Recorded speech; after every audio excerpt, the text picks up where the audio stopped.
ঢাকা শহর, চারপাশে সবাই নিজেদের কাজে ব্যস্ত। নিজেরা নিজের কাজে আবার ছুটে চলছে। পথ শিশুরা পথে পথে হেঁটে বেড়াচ্ছে, আর রিক্সাওয়ালারা নিজেদের ভাড়া ঠিক করতে ব্যস্ত। ফুটপাতে এক চায়ের দোকানে এক ছেলে বসে চা আর বিস্কুট খাচ্ছে। চোখে মোটা ফ্রেমের চশমা, চার বিস্কুট খুব তৃপ্তি সহকারে খাচ্ছে। গায়ে নর্মাল পোশাক, পায়ে একটা চটি স্যান্ডেল, মাথায় চুলগুলো বড় বড়। মামা, আপনার বিল কত হয়েছে?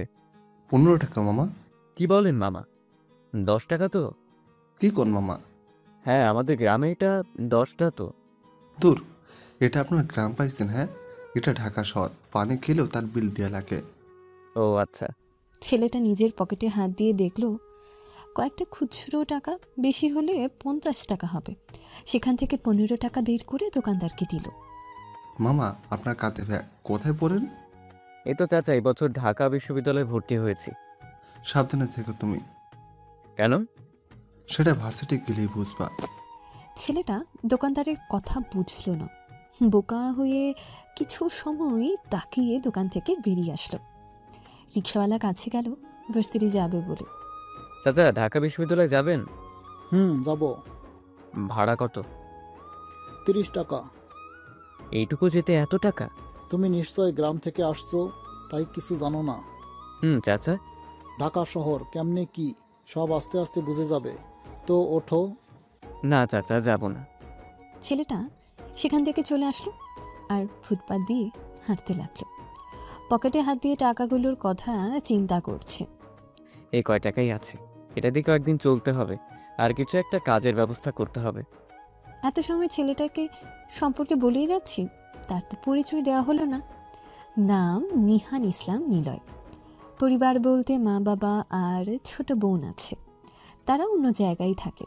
নিলয় পড়াশোনা করার জন্য ঢাকা এসেছে। ঢাকা বিশ্ববিদ্যালয়ে সব বড়লোক পরিবারের সন্তান পড়াশোনা করে। গরিব মধ্যবিত্ত পরিবারের ছেলে খুব কম আছে, আর তারা কখনো মধ্যবিত্তর মতো চলাফেরা করে না। আজকে নতুন নতুন প্রথম বর্ষের ছাত্রছাত্রী প্রবেশ করেছে। অনেকেই খুব ভালো মতো চলে যাচ্ছে, আবার কেউ কেউ র্যাগিংয়ের শিকার হচ্ছে। নিলয় এসে একসময় দাঁড়ায় ভার্সিটি গেটে। আশেপাশে তাকিয়ে দেখল সবাই নিজেদের মতো প্রবেশ করছে। সবাই নামি দামি পোশাক পরে ঢুকছে, কিন্তু তার গায়ে গ্রামের খুবই নর্মাল পোশাক। নিলয় যখন গেট দিয়ে ঢুকতে যাবে, তখনই গেটের দারোয়ান তার পথ আটকালো। এই ছেলে, কই যাও? জানো না এটা পড়াশোনার জায়গা? চাচা, আমি এখানে পড়াশোনা করতেই এসেছি। কি তুমি স্টুডেন্ট? কিন্তু এই পোশাক কেন? পোশাকের সাথে স্টুডেন্টের সম্পর্ক কি? এই নোংরা পোশাক পরে কেউ আসে? আমার এই পোশাক ছাড়া আর কিছু নেই। আচ্ছা ঠিক আছে, যাও। নিলয়কে ছেড়ে দিল। নিলয় গুটি গুটি পায়ে ভার্সিটিতে ভেতরে গিয়ে এগিয়ে গেল। সামনে তাকিয়ে দেখল কিছু ছেলে মেয়ে নতুন ছাত্রছাত্রীদের ধরে কিছু একটা করছে। কিছু দূর এসে দেখল আরেকটা দল, যেখানে কিছু ছেলে মেয়ে এমন করছে। নিলয় দুই দিকে একবার করে তাকিয়ে মাথা নিচু করে সামনে এগোতে লাগলো। ওই চশমা, এদিকে আয়। নিলয় দাঁড়ালো না।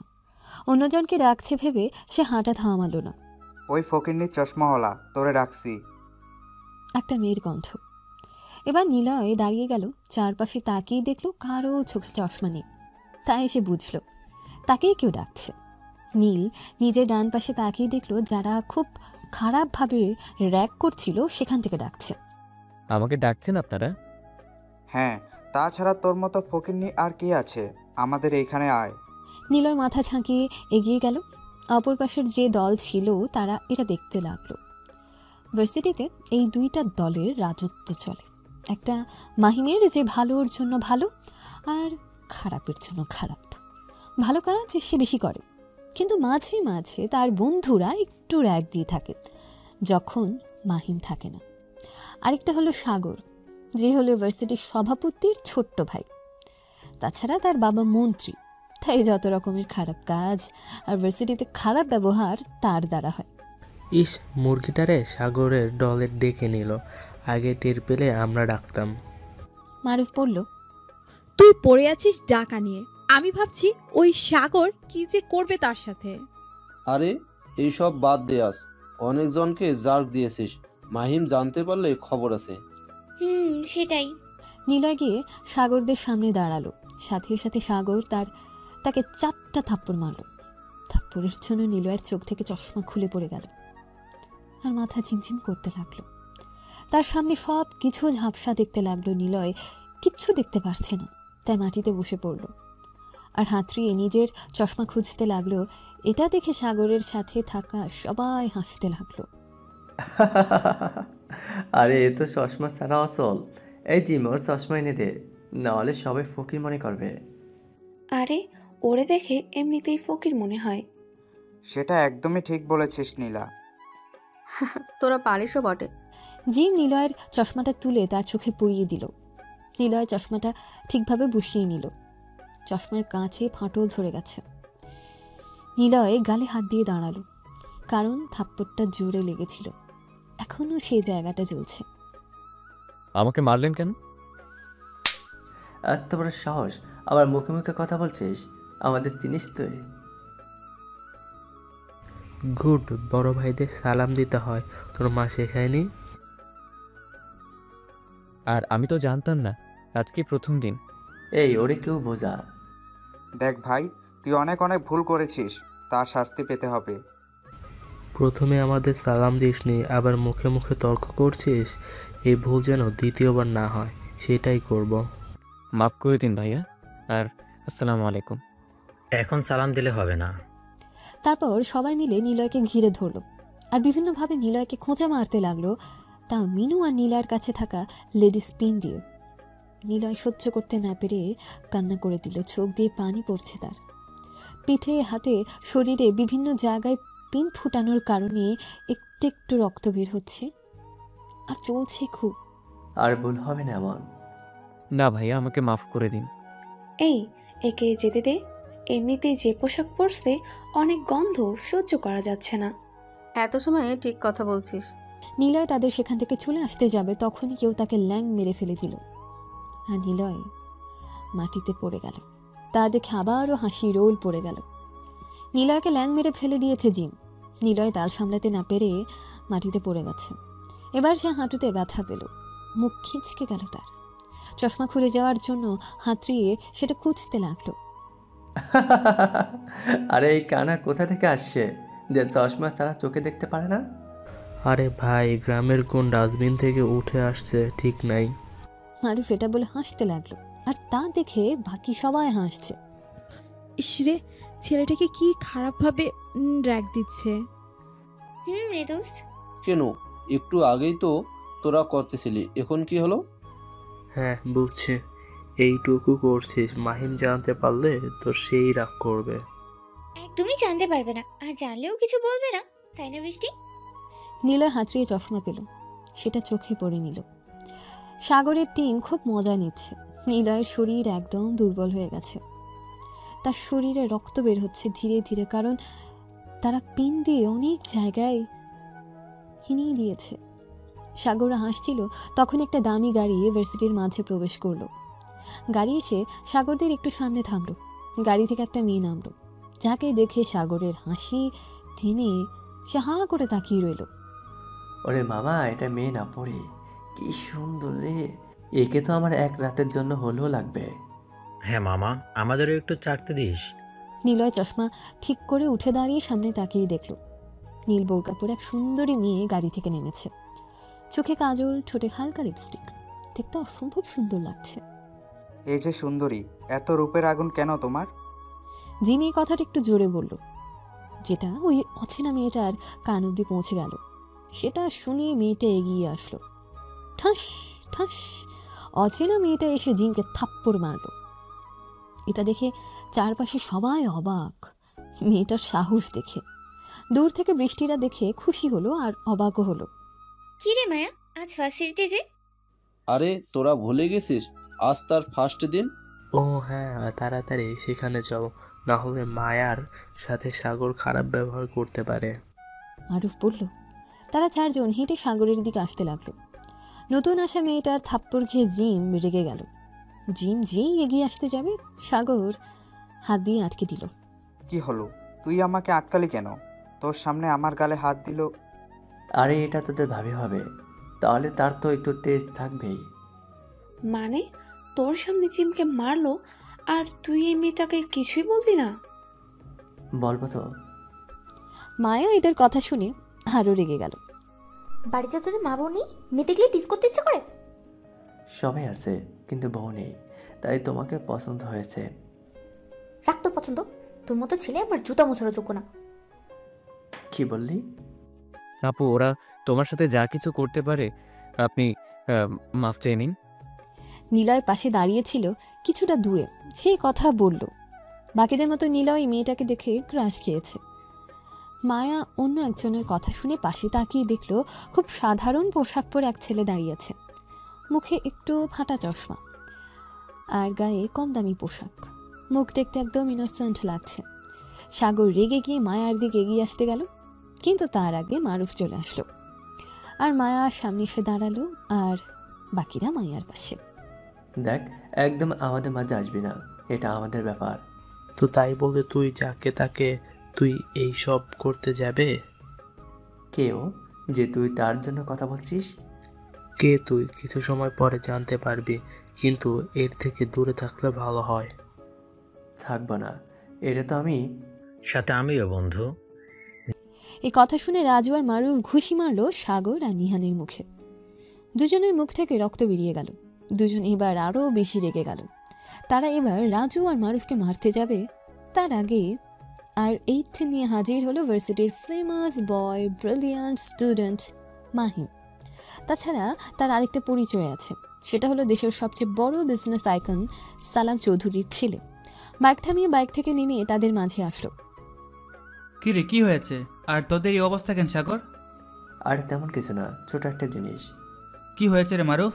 আরে তেমন কিছু না, একটু চ্যালেঞ্জ ছিল। ও আচ্ছা। আরে মায়া, তুই এখানে দাঁড়িয়ে আছিস কেন? ক্লাসে যাসনি? ভাইয়া আসলে মায়া কিছু বলতে যাচ্ছিল, তার আগে বৃষ্টি মায়ার হাত চেপে ধরল আর চুপ করতে বলল। বল। আসলে ভাইয়া আমি তো রুম চিনি না, আর বৃষ্টি আপুদের বললাম তাই। ও আচ্ছা। এই তোরা থাকতে আমার বোন এখনো বাইরে কেন? যা ক্লাস দেখে দিয়ে আয়। যাচ্ছি। ওরা তিনজন চলে গেল। মায়া যাওয়ার আগে নিলয়ের দিকে তাকালো। এবার মাহিম সাগরের দিকে ঘুরে তাকালো। ভার্সিটি কি হয় না হয় সব আমার কানে আসে, তাই সাগর যার তার পিছনে লাগিস। এটা বলে মাহিম আর বাকি দুজন সেখান থেকে চলে আসলো। তোর বোন তো কি হয়েছে, আমাকে এখনো চিনিস না? এটা বলে তারা সেখান থেকে ভার্সিটির বাইরে চলে গেল। নিলয় দাঁড়িয়ে সাগরের কথা শুনল। নিলয় দাঁড়িয়ে না থেকে নিজের ক্লাস খুঁজতে লাগলো। অন্যদের জিজ্ঞেস করতে করতে নিজের রুমের সামনে চলে আসলো। May I come in sir? কারো কথা শুনে সবাই দরজার দিকে তাকালো। দেখলো একটা ভাঙা চশমা পরা, গায়ে নর্মাল পোশাক পরা দাঁড়িয়ে আছে। কে তুমি, আর এখানে কেন? স্যার, আমি এই ক্লাসের স্টুডেন্ট। কি? তো এত লেট করে কেন, আর কি করে এসেছো? পোশাক তো ছি, আবার পোশাক ভিজা কেন? আসলে স্যার। থাক, বলতে হবে না, তোমরা গরিবেরা এমনই। যাও গিয়ে ভিতরে গিয়ে বসো। স্যারের কথা শুনে ক্লাসের সবাই হাসতে লাগলো, আর নিলয় মাথা নিচু করে দাঁড়িয়ে রইল। এইখানে ভিখারির মতো দাঁড়িয়ে না থেকে ভিতরে এসে বসো। স্যারের কথা শুনে ক্লাসে আবার হাসি রোল পড়ে গেল। নিলয় মাথা নিচু করে ক্লাসে ঢুকলো। কয়েকটা বেঞ্চ পর একটা ফাঁকা জায়গা ছিল, সেখানে বসতে গেলে ছেলে দুটা নাক ধরে সরে গেল। স্যার, এর গা থেকে গন্ধ আসছে। এই ছেলে, জামা কতদিন ধুয়ে দাওনি, যাও সবার পিছনে গিয়ে বসো। স্যারের কথা শুনে আবার হাসি রোল পড়ে। স্যার মনে হচ্ছে জোকস বলেছে। নিলয় মাথা নিচু করে সবার পেছনে গিয়ে বসলো। স্যার আবার সবার পরিচয় নিতে লাগলো। নিলয় মাথা নিচু করে বসে আছে। সবাই হাসলেও পাশের বেঞ্চে বসে থাকা মায়া হাসছে না। আস্তে আস্তে সবার পরিচয় নিল। মায়া পরিচয় দিল। সবাই শুনে অবাক, তাদের সাথে টপ বিজনেসম্যানের মেয়ে পড়ে। এই ছেলে, তুমি বলো। স্যার, পরিচয় দেওয়ার মতো কিছু নেই, আমি ছোট্ট গ্রাম থেকে এসেছি। নিলয় দাঁড়িয়ে বলল। সেটা তোমার পোশাক দেখে বোঝা যাচ্ছে। ক্লাসের সবাই হাসতে লাগলো। স্যার বিদায় নিয়ে চলে গেল, কারণ তার ক্লাস টাইম শেষ। নিলয় একলা বসছিল। তখনই তার পাশে একজন এসে বসলো, যাকে দেখে নিলয় অবাক। প্রথমে ক্লাসে স্যার খুবই ভালোভাবে নিলয়কে নিয়ে ট্রল করলো, আর ছাত্রছাত্রী খুব ভালোভাবে মজা নিয়েছে। নিলয়ের মন আজ খুব খারাপ। এতটা অপমান সে আগে কখনো হয়নি। সে ভালো করে বুঝতে পারছে ঢাকা শহরে কেউ কারো না, আর ভার্সিটি সেটা তো হবে না। যেখানে টিচার এমন, সেখানে স্টুডেন্ট কেমন করবে নিলয় ভালো করে বুঝে গেল। নীলার পিঠ দিয়ে যেখানে যেখানে পিন ফুটানো হয়েছে খুব চলছে, রক্ত পড়া বন্ধ হয়ে গেছে, কিন্তু জ্বলা কমছে না। সব মুখ বুজে সহ্য করেছে। স্যার চলে যাবার পর নিলয় বাইরে তাকিয়েছে জানলা দিয়ে। ভাবতেও পারছি না প্রথম দিন আমার সাথে এইসব হয়ে যাবে। এখানে আমাকে খুব সাবধানে থাকতে হবে। মনে মনে নিলয় এই কথাগুলো বলছিল। চারপাশে তাকে নিয়েই অনেকে অনেক কথা বলছে। নিলয় শুনেও না শোনার ভান করছে। তখনই সে খেয়াল করলো তার পাশে কেউ এসে বসলো। নিলয় পাশ ফিরে অবাক, কারণ তার পাশে সকালের সেই মেয়েটা বসে আছে। তার চেয়ে বড় কথা, দেশের সবচেয়ে ধনী ব্যক্তির মেয়ে মায়া। নিলয় সাথে সাথে সরে বসলো, কারণ মায়াকে নিলয়ের পাশে বসতে দেখে সবাই গুনগুন করছে। আরে আরে, তুমি সরে যাচ্ছ কেন? আপনি আপনি এখানে বসলেন কেন? কেন, আমার কি বসা নিষেধ নাকি? তা নয়, কিন্তু আপনি বড় লোক হয়ে আমার সাথে বসলেন। অন্যরা অনেক কথা বলবে। এই যে দেখুন, এখনই কত কথা বলছে। নীলার কথা শুনে মায়া চারপাশে তাকিয়ে দেখলো সত্যি অনেকে কানাঘুষা করছে। অন্যরা যা ভাবার ভাবুক, তার আগে বলো তোমার সাদা শার্ট এমন লাল হয়ে ভিজে গেছে কেন? নীলয় নিজের দিকে তাকিয়ে দেখলো সত্যি তার পোশাকটা রক্তে জায়গায় জায়গায় ভিজে লাল হয়ে গেছে। তেমন কিছু না, আপনি নিজের জায়গায় গিয়ে বসেন, এখনই স্যার চলে আসবে। তোমাকে যেটা বললাম সেটা বলো। আরে কিচ্ছু না। ভালো করে বলছি, কাজ হচ্ছে না? এই বলে মায়া নীলয়ের পিঠে হাত দিল। সাথে সাথে নীলয় আহ করে উঠে একটু দূরে চলে গেল। কি হয়েছে, তোমার হাত দিয়ে ব্যথা পেলে কেন? কিছু হয়নি, প্লিজ দূরে যান। আমাকে না বললে? তখন দেখলে তো ওই দুজন কেমন মারলো। আর আমার ভাইকে তুমি চেনো না, তাকে বললে তোমার খবর করে ছাড়বে। প্লিজ কাউকে কিছু বলবেন না। তাহলে বলো কি হয়েছে? আসলে তখন ওই ভাইয়ারা আমার শরীরে পিন ফুটিয়ে দিয়েছে। কি? হালকা চিৎকার দিয়ে। প্লিজ এখন নিজের জায়গায় ফিরে যান। তুমি এখানে বসে আছো কেন, ডাক্তারের কাছে না গিয়ে? সেটা আমি পরে যেতে পারবো। নীলয় দেখলো কথা বাড়ালে নিয়ে যাবে না, তাই নীলয় কথা না বাড়িয়ে আবার জানলার দিকে নজর দিল। মায়া নীলয়ের মুখের দিকে তাকালো। মুখটা দেখতে একদম নিষ্পাপ। মায়া কিছু একটা ভেবে সেখান থেকে চলে গেল আর গিয়ে নিজের জায়গায় গিয়ে বসলো। এই দুনিয়ায় সব বড়লোক স্বার্থপর, সবাই নিজেদের দিকটাই বুঝে। নীলয় মনে মনে বলল। কিছু সময় পর ক্লাসে নতুন স্যার আসলো। সবাই উঠে দাঁড়ালো। নীলয় তার ব্যতিক্রম নয়। রাষ্ট্রবিজ্ঞান ক্লাস নিতে লাগলো। নীলয় ক্লাসের মাঝে মায়ার দিকে তাকিয়ে দেখলো মায়া তার দিকে তাকিয়ে আছে। নীলয়ের তাকানো দেখে নিজে মুখ ঘুরিয়ে নিল। হঠাৎ ক্লাসের সবাই দাঁড়িয়ে গেল। তখন সেটা দেখে নীলয় আবার দাঁড়ালো। সামনে তাকিয়ে দেখলো অনেকগুলো টিচার আসছে। আস্তে আস্তে সবাই নিজেদের পরিচয় দিলেন। টিচারগুলো নীলয় ডিপার্টমেন্টের। স্যার একজন ইয়াং ছেলেকে দেখিয়ে বলল, প্রিয় শিক্ষার্থী, উনি হলো তোমাদের কলেজের ভিপি, নাম রিদ। আজ কয়েক বছর ধরে তিনি ভিপি। আস্তে আস্তে সবাই বেরিয়ে গেল। ক্লাস শেষে নীলয় বেরিয়ে গেল। তার আর ভালো লাগছে না ক্লাস করতে। নীলয় ক্লাস থেকে বেরিয়ে ভার্সিটি থেকে বেরিয়ে গেল। ভার্সিটি ক্যাম্পাসে মাহিম আর তার বন্ধু বান্ধব আড্ডা দিচ্ছে। তো তুই আজকে আসতে এত লেট করলি কেন? এমনি একটু কাজ ছিল। তো মায়া আজ ভার্সিটিতে ভর্তি আসছে বললে না তো? তাছাড়া তুমি তো তার সাথে আসতে পারতে। কি আর বলবো তোদের, আমার আদরের বোনটার খুব শখ, একলা ভার্সিটি আসবে তাই আসতে দিলাম। আর এসেই সাগরকে দিছে। আমার বোন বলে কথা। হ্যাঁ বুঝছি, আর তোর বোনকে দেখে রাখিস, সাগর এমনিতেই ভালো না।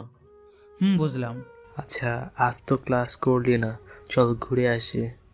আমি যাচ্ছি না, তুই আর নূপুর যা, আর রাজুর ইয়েটারে ডেকে নিস। তখন সেখানে একটা মেয়ে আসলো।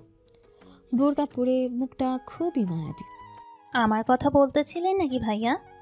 আরে রাইসা, তোমার কথাই বলতেছিলাম। এই জোড়া ঘুরতে যাচ্ছে, তুমিও ঘুরে আসো। আর বলবেন না, আপনার বন্ধু তো ঘোরার সময়ই হয় না। এটা বলতে পারলে তুমি? আচ্ছা, কথা না বলে যা। বৃষ্টি, তুই যাবি? আরে না, তোরা জোড়া জোড়া যাচ্ছিস, তার মাঝে আমি যে কি করব, তার থেকে বাসায় চলে যাচ্ছি। যা, জীবনে তো একটা প্রেম করবিই না। করতে তো চাই, কিন্তু কেউ একজন বুঝেই না। মাহিমের দিকে তাকিয়ে বলল। মাহিম বুঝলো, তবুও কিছু বলল না। বাকিরা সেখান থেকে চলে গেল। তুমি কি যাবে? তোমাকে নামিয়ে দিই? লাগবে না, দরদ দেখাতে পারে, হাসছে। অন্যদিকে খেয়ালই নি তার। কিসে কথা বলছো তুমি? মাহিম বুঝছে, তাও জিজ্ঞেস করলো। বুঝছো না নাকি না বুঝার ভান করছো? কি বলো? আমি যে তোমাকে ভালোবাসি, বুঝতে পারছো না? কবে মেনে নেবে? জানি না। না মানলে আমি তোমার মাকে সরাসরি বলবো। তাই বলে বৃষ্টি রাগ দেখিয়ে হনহন করে করতে করতে চলে যাচ্ছে, সেটা দেখে মাহিম পেছন থেকে বলল। ওহে বালিকা, মুখে প্রকাশ না করেও ভালোবাসা যায়। বৃষ্টি বুঝতে পেরে পেছনে তাকিয়ে মুচকি হেসে চলে গেল। মাহিম মুচকি হেসে দিল। নীলা ভার্সিটি থেকে বেরিয়ে দুর্বল পায়ে হেঁটে একটা ফার্মেসি থেকে একটা পেইন কিলার নিল। তারপর আবার হাঁটা শুরু করলো ফুটপাত দিয়ে। কিছু সময় পর একটা বস্তিতে চলে আসলো। বস্তির ছোট্ট একটা কুঁড়ে ঘরে ঢুকলো। সেখানে একটা ভাঙা চৌকি আর একটা প্লেট ছাড়া কিছু নেই, আর কিছু দরকারি জিনিস। কাঁধ থেকে ব্যাগ রেখে বিছানায় গা এলিয়ে দিল। ব্যথায় শরীরে নড়াতে পারছে না, তাই উঠে চুলায় পানি গরম করে নিল আর কাপড় ভিজিয়ে সারা পিঠে আর পেটে নিতে লাগলো, যেখানে যেখানে পিন ফুটিয়েছিল। এ মানুষ না অন্য কিছু? এত কষ্টের রাগ কেউ করে? ব্যথায় হালকা কাতরাচ্ছে আর নিজে নিজে গরম পানির ছ্যাঁক দিচ্ছে। যেখানে যেখানে ফুটিয়েছে কালো দাগ হয়ে গেছে, এক কথায় কালশিটে দাগ। কিছু সময় নিয়ে পান্তা ভাত ছিল, সেটা খেয়ে পেনকিলার মেডিসিনটা খেয়ে নিল। এখন একটু ঘুমিয়ে নেওয়া যাক, শরীর অনেক ব্যথা হবে মনে হচ্ছে। রাতে খাওয়ার মতো কিছু থাকলো না, দেখি পরে বিকেলে উঠে রান্না করে নেব। কথাগুলো বলে নিলয় চোখ বন্ধ করে নিল। দুনিয়াতে ভালো কাজের চেয়ে খারাপ কাজগুলো আজকাল বেশি হচ্ছে। ভালো যদি 10% হচ্ছে, তাহলে খারাপ 90%। আর এই কাজগুলো করে দেশের কিছু সুশীল সমাজের প্রতিনিধিরা। মুখোশের আড়ালে এরা রাতের অন্ধকারে কালো 2 নাম্বার কাজ করতে এদের একটু আটকায় না। কিছু কিছু ব্যক্তি আছে, এরা এত নিষ্ঠুর যে খারাপের থেকে খারাপ কাজ করতে এদের বিবেকে বাঁধে না। ঢাকা উত্তরায় পুরনো এক গোডাউন, চারপাশে অনেক লোক গাড়িতে মেয়ে তুলছে, তাদেরকে অন্য দেশে পাচার করবে। রাতের অন্ধকারে কতগুলো নিষ্পাপ মেয়ের জীবন নষ্ট হয়ে যাবে সবার ধারণার বাইরে। সবাইকে তোলা শেষ হলে ট্রাকের দরজা বন্ধ করে দিল। বস, সবাইকে তোলা হয়ে গেছে। গুড, এবার রাতের অন্ধকারে এগুলো বন্দর নিয়ে যাওয়ার ব্যবস্থা করো। অন্ধকারে চেয়ারে বসে থাকা লোকটা কথা বলল। ঠিক আছে বস। আর হ্যাঁ, ড্রাগসগুলো সাবধানে নিয়ে যাস। পুলিশের হাতে ধরা খেলে একটাও জানাই বাঁচতে দিবে না তোদের। ঠিক আছে বস। ভীতু কণ্ঠে বলল। আস্তে আস্তে 10টা ট্রাক বের হলো, প্রতিটায় 50টা করে মেয়ে আছে। অনেকদিন ধরে এই বড় চালানের অপেক্ষা করছিল। এই চালানটা ঠিকমতো হয়ে গেলে আমি লাখো কোটিপতি হয়ে যাব। তখন আমার ধারের কাছেও কেউ আসতে পারবে না। এই রীত কাউকে পরোয়া করে না। অন্ধকারে বসে থাকা লোকটা আলোর কাছে চলে আসলো এবং মুখ দেখা গেল। ঢাকা কলেজের ভিপি হৃদ। হ্যালো বাবা। বলো মাই সান। আজ সবচেয়ে বড় চালানটা দিলাম। খুব ভালো, সব যেন ঠিকভাবে হয়। চিন্তা করো না বাবা, আমাদের এই খবর কাক পক্ষেও টের পাবে না। সেটা হলেই ভালো। ট্রাক বের হলে তুমি বাসায় চলে আসো। এখনই আসছি আমি। ফোন কেটে দিয়ে হৃদ নিজের গাড়ি নিয়ে উত্তরা গোডাউনে থেকে বেরিয়ে গেল। আজ পর্যন্ত তাকে দেখেছে কয়েকজন যার খুবই বিশ্বস্ত। পরপর 10টা ট্রাক বেরিয়ে কিছু দূর গিয়ে সব ট্রাকগুলো আলাদা আলাদা রাস্তায় চলে গেল, যেন একসাথে দেখে সন্দেহ না হয়। গাড়িগুলো যেতে লাগলো যেই রাস্তায় পুলিশ চেকপোস্ট নেই। জঙ্গলের রাস্তা দিয়ে সব ট্রাকগুলো একসাথে হলো, পরপর লাইন ধরে যেতে লাগলো। হঠাৎ সামনের গাড়ির সামনে একটা আস্ত গাছ পড়লো, সাথে সাথে গাড়ি ব্রেক করলো। গাড়ির মাঝে থাকা মেয়েগুলো হুড়মুড় করে এক একজনের গাড়ির উপর পড়লো। সামনে গাড়ি ব্রেক করা দেখে পরপর সব গাড়ি ব্রেক করলো। কি হলো, গাড়ি ব্রেক করলি কেন? আরে ভাই, সামনে একটা গাছ পড়েছে তো নেমে গিয়ে সরা। আরে তোরা আয়, অনেক বড় গাছ। ঠিক আছে। আস্তে আস্তে সকল গাড়ি থেকে দুজন করে নেমে আসলো আর গাছের সামনে দাঁড়ালো। গাছটা তো অনেক বড়। এটা কারো প্ল্যান না তো আমাদের থামানোর জন্য? আরে না, আমরা যে স্নাইপার দিচ্ছি কেউ জানে না। কথা না বলে এইগুলো তাড়াতাড়ি সরা। সবাই মিলে গাছটা সরানোর চেষ্টা করতে লাগলো। এদিকে পেছন থেকে অন্য কারো লোক তাদের গাড়িতে উঠে পড়ল। এখন শুধু গাছ সরানোর অপেক্ষা করতে লাগলো। অনেক কষ্টে গাছ সরিয়ে যখনই নিজেদের গাড়ির দিকে তাকাবে আর গাড়ির লাইট জ্বলে উঠল। এই কে রে আমাদের গাড়িতে? কোনো কথা নেই, সব ট্রাকগুলো স্টার্ট দিয়ে টান দিয়ে সামনে দিয়ে নিয়ে চলে গেল। লোকগুলো কিচ্ছু করতে পারলো না, দৌড়ে ধরতেও পারলো না। চোখের পলকে গাড়িগুলো নিয়ে চলে গেল। কারা ছিল আর এখন কি হবে বস? যদি জানতে পারে তাহলে তো আমাদের জ্যান্ত মেরে ফেলবে। আমি আগেই বলেছিলাম এটা কারো প্ল্যান ছিল। রাজ নামের ছেলেটা এটা বলে ফোন বের করে রিতকে ফোন দিল। রিত কেবল নিজের বাসায় ড্রয়িং রুমে প্রবেশ করছে আর তখনই তার ফোনে নিজের লোকের ফোন আসলো। হ্যালো বল। বস, আমাদের ট্রাকগুলো সব ছিনতাই হয়ে গেছে। তোরা থাকতে এসব হলো কিভাবে? বস, মাঝ রাস্তায় গাছ ফেলানো ছিল আর বাকিটা খুলে বলল রাজ নামের ছেলেটা। কথাগুলো শুনে রিদ ফোন ছুঁড়ে মারল। পাশে থাকা মাছের জার লাথি মেরে ভেঙে ফেলল। এত রাতে বাড়িতে এমন হওয়ায় সবার ঘুম ভেঙে গেল। সবাই রুম থেকে বেরিয়ে আসলো। কি হয়েছে রিদ, এত রাতে এমন করছো কেন? বাবা আমার এই কাজটাও বিফল করে দিয়েছে কে জানো। মানে এটাও? হ্যাঁ বাবা। কে করবে ভাইয়া? অ্যান্ডকে তো অনেক দিন থেকে নেই যে তোমার কাছে বাধা দেবে। সেটাই বুঝতে পারছি না সাগর। এখন কথা না বলে সব খোঁজ নাও, বাড়িতে যেন আর কথা না হয়। ঠিক আছে বাবা। মনির হায়দার কাজের লোকদের ড্রয়িং রুম পরিষ্কার করতে বলে নিজের রুমে চলে গেল। সাগর রিত বাসা থেকে বেরিয়ে গেল। গায়ে জ্বর নিয়ে নিলয় বিছানার উপর কাতরাচ্ছে। ব্যথাগুলো তার শরীরে বিষের মতো কাজ করছে। এত পিন ফুটানোর জন্য কেউ নেই যে তাকে এসে দেখে যাবে। নিলয় শরীর নাড়াতে পারছে না। খুব কষ্ট করে নিজের শরীরের গেঞ্জি খুলে হাতের কাছে পানি ছিল সেটাই গেঞ্জি ভিজিয়ে চেপে মাথায় পট্টি দিল। রাত গভীর হতে লাগলো। নিলয়ের জ্বর বাড়তে লাগলো। পুরনো একটা কাঁথা নিজের গায়ে পেঁচিয়ে কাঁপতে লাগলো। আহ মা, তোমাকে খুব দরকার। দেখো তোমার ছেলে কত কষ্ট করছে। মা তুমি কোথায়? বিড়বিড় করে নিলয় নিজের মাকে ডাকতে লাগলো। নিলয় কাঁপতে কাঁপতে ঘুমিয়ে পড়ল। 10টা ট্রাক এক এক করে ফাঁকা একটা জায়গায় এসে থামলো। তারপর গাড়ি থেকে সবাই নেমে হাসতে লাগলো আর একে অপরের হাত মিলাতে লাগলো। যাক, কাজটা খুব সহজে হয়ে গেল। হ্যাঁ আচ্ছা বস, কোথায়? এরই মাঝে একটা কার এসে থামলো তাদের মাঝে। গাড়ির উপর সুন্দর করে ড্রাগনের ট্যাটু আঁকা আর তার মাঝে আর কে লেখা। গাড়ি থেকে একটা ছেলে নামলো যার গায়ে কালো কোট আর তার উপরও আর কে লেখা। মুখে বড় মাস্ক, চোখে চারপাশে ছাড়া কিছু দেখা যাচ্ছে না। গাড়ি থেকে নামার সাথে সাথে সবাই কথা বলা বন্ধ করে। সবার শরীরে কালো পোশাক আর মুখে মাস্ক। কেউ কাউকে চেনে না। কোডিং ইউজ করে কথা বলে। সব গাড়ি এখানে তো? জি বস। ঠিক আছে, সবাইকে তাড়াতাড়ি গাড়ি থেকে বের করো আর এখানে নিয়ে আসো। ঠিক আছে বস। আর্কের কথা শুনে তার লোকগুলো 10টা ট্রাক থেকে সব মেয়েগুলোকে বের করে নিয়ে আসলো। মেয়েগুলো সবাই জড়োসড়ো হয়ে দাঁড়িয়ে আছে। সবাই ভয়ে কাঁপছে। তারা ভাবছে হয়তো পাচার করে দেওয়ার জন্য এখানে নিয়ে আসা হয়েছে। আরকে আস্তে আস্তে মেয়েগুলোর সামনে এগোতে লাগলো আর তত মেয়েগুলো গুটিয়ে আসতে লাগলো। কি হলো, তোমরা ভয় পাচ্ছ কেন? কেউ কোনো কথা বলছে না। কি হলো, ভয় পেও না। ভয় পাবো না তো কি করব? আমাদের পাচার করে দিবেন আর আমরা নাচবো? এক মেয়ে কান্না করতে করতে বলল। মেয়েটার কথা শুনে আর কে হাসলো। তারপর মেয়েগুলোর দিকে তাকালো। তোমাদের পাচার তো করে দিব, তাহলে ভয় পেয়ে কি হবে? যা হওয়ার তা হয়ে গেছে। আপনার মতো মুখোশ পরা লোকগুলো এমনই। আমাদের মতো মেয়েদের বুঝবে কেমনে? বুঝতে চাই না। আর হ্যাঁ, প্রস্তুত হয়ে নাও।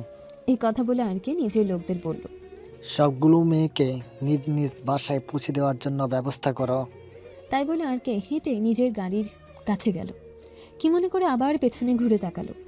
1 2 3 4 তোমরা 4 জন সবাইকে ভালোভাবে বাসায় পৌঁছে দেবে। তোমাদের 4 জনকে দায়িত্ব দিলাম। ঠিক আছে বস। আর বোনেরা, নিজেদের পরিবারের কাছে পৌঁছে যাও। Best of luck. এটা বলে গাড়ি নিয়ে চলে গেল। আর মেয়েগুলো অবাক হয়ে গেল। তারা ভাবছে পাচার না করে বাড়িতে দিচ্ছে। অবাক হওয়ার কিছু নেই, আমাদের বস অনেক ভালো। আপনাদের যারা ধরে নিয়ে গিয়েছিল তাদের থেকে আমরা বাঁচিয়ে নিয়েছি। এখন আপনারা বাড়ির ঠিকানা দিবেন, আমরা সবাইকে এক এক করে পৌঁছে দিব। লোকটার কথা শুনে সকল মেয়ে খুশি হলো আর আল্লাহর কাছে শুকরিয়া আদায় করলো। সকালে নিলয়ের ঘুম ভাঙলো।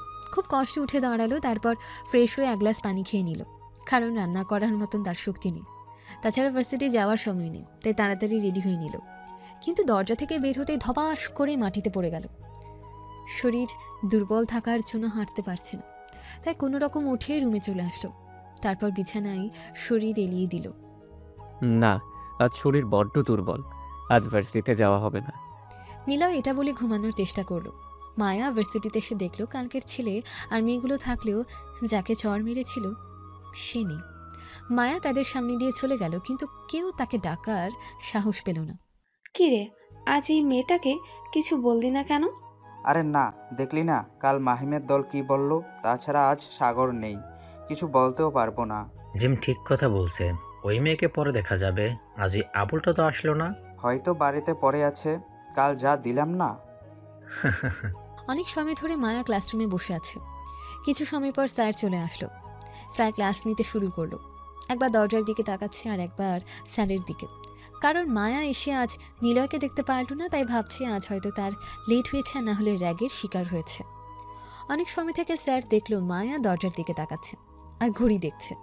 মায়া মামুনি, এনি প্রবলেম? না স্যার। তাহলে যে দরজার দিকে তাকাচ্ছ? কিছু না স্যার। ক্লাসে মনোযোগ দাও। ঠিক আছে স্যার। স্যারের কথা শুনে মায়া ক্লাসে মনোযোগ দিল। দেখতে দেখতে কয়েকটা ক্লাস শেষ হয়ে গেল, কিন্তু নিলয় আসলো না। মায়া ক্লাস বাদ দিয়ে ভার্সিটি ক্যাম্পাসের একটা গাছের নিচে বসলো আর কিছু একটা ভাবতে লাগলো। তখনই তার পাশে কেউ একজন এসে বসলো। মায়া ঘাড় ঘুরিয়ে দেখলো একটা মেয়ে। হ্যালো, আমি ইরা, তুমি? হাত বাড়িয়ে দিয়ে আমি মায়া। হাত মিলিয়ে আমি কি তোমার ফ্রেন্ড হতে পারে? অবশ্যই। তুমি ক্লাস করলে না আজ? ভালো লাগছিল না, তাই চলে আসলাম। ও আচ্ছা। এভাবে দুজন পরিচয় হয়ে নিল। কিছু সময়ের মাঝে তাদের মাঝে ভালো বন্ডিং হয়ে গেল। হৃদ আর সাগর বসে আছে নিজেদের আস্তানাতে, মুখে তাদের মাস্ক, তাই কারো চেনার উপায় নেই। হৃদ অনেকটা রেগে আছে, ইতোমধ্যে তার দুজন লোককে নির্মমভাবে খুন করেছে। তবুও তার রাগ কমছে না। সাগর কোনো রকমে তার ভাইকে আটকে রেখেছে। এবারের মতন মাফ করে দিন বস। তোদের কেন মাফ করবো? তোদের মতো অপদার্থ থাকতে আমার কোনো কাজই হবে না। এবারের মতন মাফ করে দিন। তোদের আর কত মাফ করবো? আজ পর্যন্ত কোনো কাজ ঠিক মতো করতে পারলি না। কিভাবে করবো বস? ওই ডেডলি বয়েজের লিডার এনকে সবসময় আমাদের পেছনে লাগতো। সে তো আর নেই, 1 বছর হলো হারিয়ে গেছে। তাহলে আজ পারলি না কেন? বুঝতে পারছি না বস। তোরা বুঝতেও পারবি না। তোদের জন্য 1000 কোটি টাকা ডিল নষ্ট হলো। যত তাড়াতাড়ি পারিস আবার মেয়ে জোগাড় কর, নাহলে তোদের খবর আছে। ঠিক আছে বস। হৃদ রেগে কথাগুলো বলল আর তার লোকগুলো ভয়ে কাঁপছে। ভাইয়া বাসায় যাওয়া উচিত। হৃদ যাওয়ার আগে সবাইকে শাঁসিয়ে চলে গেল। দেখতে দেখতে বিকেল হয়ে গেল। নিলয়ের পেটে একটা দানাও পড়েনি। মাথায় নিজে নিজে পানি দিয়েছে, আবার জলপট্টি নিয়ে কিছুটা জ্বর কম এখন। নিজে চুলো ধরিয়ে আলু ভাতে দিয়ে রান্না করলো, তারপর হাত মুখ ধুয়ে আলু ভর্তা করে সেভাবেই কিছু ভাত খেলো। জ্বর সারার নামই নিচ্ছে না। টাকাও নেই তেমন যে মেডিসিন খাবো, আর একটা কাজও দেখতে হবে, না হলে আর কিছু টাকা আছে সেটাও শেষ হয়ে যাবে। নিজের মনের মধ্যে ভাবনা নিয়ে এসে বসে রইল। মাগরিবের আজান পর সে বাড়ি থেকে বেরিয়ে পড়লো কাজের সন্ধানে। বড় একটা লেকের পাশে বসে আছে 6 জন। তারা হলো মাহিম, বৃষ্টি, রাজু, রাইসা, মারুফ, নুপুর। বিকেলের দিকে তারা এই লেকের পাড়ে ঘুরতে এসেছে। মাঝে মাঝে তাদের এখানে আসা হয় বিকেলে আড্ডা দিতে। কিরে, আজ কে খাওয়াবে? আজ রাজু। কি? আমি কেন? তোরা খাওয়া। কারণ আজ তুই খাওয়াবি তাই। পারবো না, নিজের টাকা দিয়ে খা। দেখলে রাইসা, তোমার বিএফ কি কিপটা? ওই রোজ তো ভাইয়াই খাওয়ায়, আজ তুমি খাওয়াতে কি হচ্ছে? কারণ মাহিম অনেক বড় লোক আর তুই গরিব। হ্যাঁ, যা গিয়ে অর্ডার দে। রাজু মুখ ব্যাকা করে ছোট্ট ট্রল দোকানে গেল। সেখানে অনেক কিছু পাওয়া যায়। মামা, রোজ যার অর্ডার দেই সেইগুলোই আজকে। ঠিক আছে মামা, আপনারা নিচে গিয়ে বসেন। ঠিক আছে। রাজু অর্ডার দিয়ে চলে আসলো। কিরে, মুখ এমন করছিস কেন? চুপ থাক। তো তোরা দুইজনে প্রেম করছিস কবে সেটা বল। প্রেম তো করতেই চাই, কিন্তু কোনো ছেলেই পাই না। তুই চাইলেই আমরা ছেলে দেখতেই পারি, অনেকেই তো তোর পিছনে ঘোরে। সেইটাই কর, আর সিঙ্গেল থাকতে ভালো লাগে না। আমারও তাই মনে হচ্ছে। তাছাড়া আমিও আর কতকাল সিঙ্গেল থাকবো বল? কি তুইও? হ্যাঁ, তোরা প্রেম করবি, আমি করব না কেন? একদম।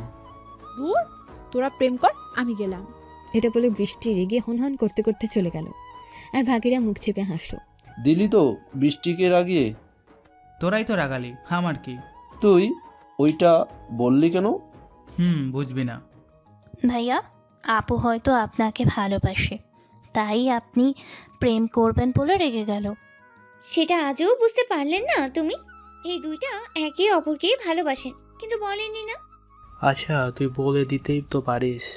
আমি তারে ভালোবাসি নাকি যে তারে বলবো? শালা ভাঙবি তাও মোসরাবি না।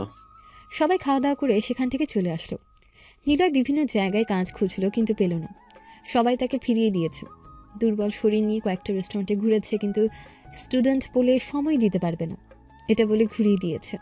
তাই নিলয় রাতের অন্ধকারে হাঁটতে হাঁটতে ফিরে আসছে বস্তির দিকে।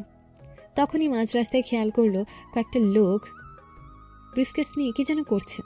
নিলয়ের পাশে সরে শুনতে লাগলো কি বলে। এখানে 10 কোটি টাকার ড্রাগস আছে, বসের কাছে যেন পৌঁছে যায়। আর এইটাই টাকা আছে। ঠিক আছে, কেউ আসার আগেই যাও।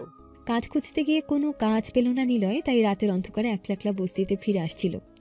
কিন্তু রাস্তার মাঝে অপ্রত্যাশিত ঘটনা দেখে ফেলে, যার জন্য নিজেকে গাছের আড়ালে লুকিয়ে রাখলেও বেশি সময় সেটা পারল না। লাইটের আলোতে তাদের সামনে পড়ে গেল। লোকগুলো মাঝে একজন নেমে এসে নিলয়ের দিকে এগিয়ে গেল। তারপর কোনো কথা ছাড়াই নিলয়ের দিকে বন্দুক তাক করলো। এখানে কি করছিস তুই? কিছু না, আসলে কিছু দেখিসনি তো? কি দেখবো ভাইয়া, আমি তো এখানে 1 নাম্বার কাজ ছাড়তে আসছিলাম। এই, ওর সাথে কথা না বলে তুলে নিয়ে আয় তাড়াতাড়ি। দূর থেকে পুলিশের গাড়ির আওয়াজ আসছে। গাড়ি থেকে একজন বলল। এই কথা শুনে নিলয়ের জামার কলার ধরে গাড়িতে নিয়ে এসে বসালো। ভাইয়া প্লিজ আমাকে ছেড়ে দেন, আমি কিছু দেখি না। আর আপনারা আমাকে ধরে নিয়ে যাচ্ছেন কেন? শালা বেশি কথা বললে এখানে ঢুকে দিব। এমন থ্রেট শুনে নিলয় ভয় পেয়ে গেল আর নিজেকে গুটিয়ে নিল। তারপর চোখের উপর কাপড় দিয়ে গাড়ি নিয়ে চলে গেল লোকগুলো। একটা ক্লাবটা মূলত কিছু ছেলেদের, এখানে কোনো মদ বা বাড়ির ক্লাব নয়। ক্লাবে কিছু ছেলে বসে আছে। একটা গাড়ি সে ক্লাবে প্রবেশ করলো। টানতে টানতে নিলয়কে ক্লাবে প্রবেশ করালো, ধাক্কা দিয়ে সবার মাঝে ফেলে দিল। কিরে, কারে ধরে আনছিস তুই? আর বলবে না বস, আমাদের কাজ করার সময় এই মাল সব দেখে ফেলেছি। তাই বলে এখানে আনবি কেন? মেরে দিয়ে আসলেই তো পারতি। মারতে গেছিলাম, কিন্তু তখন পুলিশের গাড়ির আজ শুনি, তাই চলে আসছি। আচ্ছা, এখন মেরে দে। ওদের কথা শুনে নিলয় মুখ বাঁধা অবস্থায় উঠে দাঁড়ালো। তারপর হাত খুঁজে খুঁজে কোনো একজনের পা চেপে ধরলো। ভাই আপনি কে এটা আমি জানি না, কিন্তু প্লিজ ভাই আমাকে মাফ করে দিন। আমি এইসব ঝামেলায় পড়তে চাইনি। আমি কিছু দেখে থাকলেও কাউরে কিচ্ছু বলবো না। নিলয়ের এমন কাজ দেখে সবাই মজা করতে লাগলো, হাসাহাসি করতে লাগলো। আরে তুই তো ভুল মানুষের পা ধরেছিস, ঠিক মানুষের পা ধরে মাফ চেয়ে নে, তাহলে ছেড়ে দিব। নিলয় সেই লোকটার পা ছাড়ে আবার অন্য একজনের পা চেপে ধরলো, কিন্তু তাও ভুল হলো। আবার চেপে ধরলো, তাও ভুল হলো। এভাবে কয়েকবার চেষ্টা করলো, কিন্তু বিফল হলো। নিলয়ের কর্মকাণ্ড দেখে সবাই হাসাহাসি করতে লাগলো। আরে একে তুলে এনে খুব ভালো করছিস, অনেক মজা পেলাম। প্লিজ ভাই আমাকে ক্ষমা করে দিন। আমি গ্রামের সাধারণ একটা ছেলে, ঢাকা শহরে পড়তে এসেছি। প্লিজ মাফ করে দিন। এই ওরে আমার সামনে নিয়ে আয়। সাগরের কথা শুনে তার একজন লোক এসে নিলয়ের কলার ধরে সাগরের সামনে নিয়ে আসলো। এই নে, তোকে ঠিক জায়গায় ধরে আনছি, আবার মাপ চাইতে পারিস। প্লিজ মাফ করে দিন, আমি কিছুই বলবো না কাউকে। তুই বেঁচে গেলে আমাদের সমস্যা হতে পারে। দেখি তোর মুখটা, মরার আগে একবার তোর মুখটা দেখি। সাগর তার একজন লোককে বলল নিলয়ের মুখের কাপড় সরিয়ে দিতে। সে এসে মুখের কাপড় সরিয়ে দিল। সাগরের সামনে বেরিয়ে আসলো ভার্সিটি পরিচিত একটা মুখ। সাগর খুব জোরে হেসে দিল। কি রে তুই এইসবের মাঝে কেন এলি? নিলয় মাথা তুলে তাকিয়ে দেখলো ভার্সিটির সাগর নামের যে ছেলেটা র্যাক করেছিল।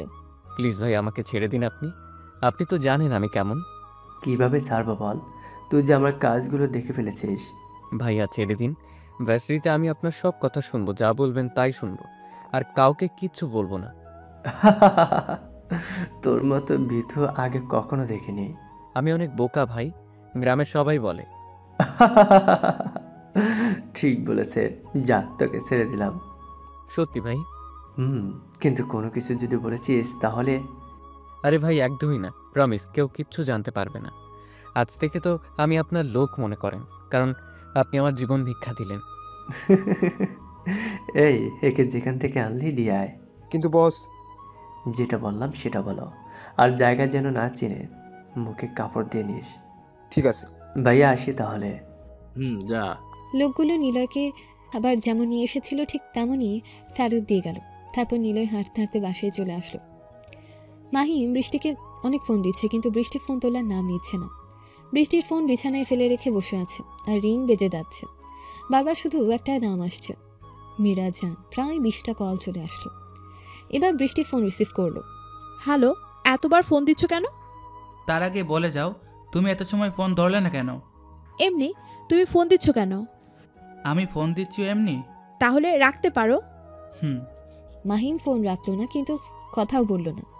বৃষ্টিও কথা বলছে না, দুজন দুজনের নিঃশ্বাস শুনছে। কি হলো, কথা বলছে না কেন? এমনি। তুমি আমাকে ফোন দিয়েছো কেন? যাও, তোমার নতুন গফকে ফোন দিবে। তারে কই পাবো বলো? সেটা আমি জানি না।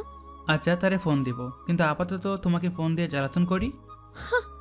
আস্তে আস্তে তারা অনেক কথা বলল। বৃষ্টির খেয়াল নেই যে মাহিমের সাথে তার রাগ করে থাকার কথা ছিল। বাংলাদেশের সবচেয়ে বড় মাফিয়া কিং এনকে, যার নাম শুনলে অপরাধের জগতে যারা ছিল সবাই কেঁপে উঠত। যেখানে অপরাধ হয়েছে সেখানে তার আগমন হয়েছে, কিন্তু 1 বছর হতে লাগলো তার কোনো দেখা নেই।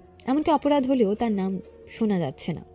কিন্তু শহরের দেশে নতুন নতুন গ্যাং ঠিকই আসছে, যারা নামহীনভাবে কাজ করে যাচ্ছে।